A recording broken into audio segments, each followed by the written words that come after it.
পাতাগুলো আমি বেছে নিয়েছি, তারপরে ধুয়ে এই যে রেখে দিলাম। আর এদিকে বেসন নিয়েছি আমি 2 টেবিল চামচ, চালের গুঁড়ি 3 টেবিল চামচ, হলুদ, মরিচের গুঁড়ো, লবণ, কালো জিরে। এবার ভালো করে মিশিয়ে নিচ্ছি শুকনো থাকা অবস্থায়।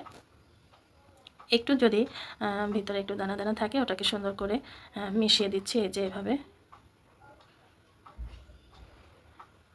তো ভালো করে মিশিয়ে এবার অল্প অল্প করে পানি দেবো। পানিটা কিন্তু একবারই দেবে না, তাহলে অনেক সময় ব্যাটারটা পাতলা হয়ে যায়, বোঝা যায় না ভালো করে। সেজন্য অল্প অল্প করে পানি দিয়ে ভালো করে মিশিয়ে নেবে।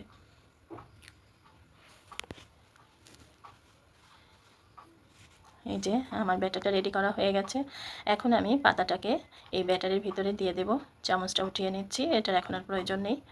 তো ব্যাটারের ভিতরে এভাবে উল্টিয়ে পাতাটাকে ভাঁজ করে নেব এই যে। তারপরে আর একটা ভাঁজ দেব।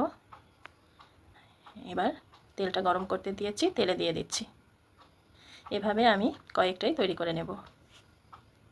আর এটা কিন্তু ঠান্ডা হলে ভালো লাগবে না, এই জন্য গরম থাকা অবস্থায় খেতে হয়, তাহলে মুচমুচে ভাব থাকে, খেতে খুব ভালো লাগে। মনে হচ্ছে এপাশে আর একটা ধরবে, সেজন্য আর একটা দিয়ে দিলাম। এবার অল্প জালে আস্তে আস্তে করে ভেজে নেব। সময় তো খাওয়া হয় না, মাঝে মধ্যে একটু তৈরি করি, ভালো লাগে খেতে। তো আমার ভাজা হয়ে গেছে, আর ওদিকটায় আমি ভাতও রেডি করে ফেলেছি।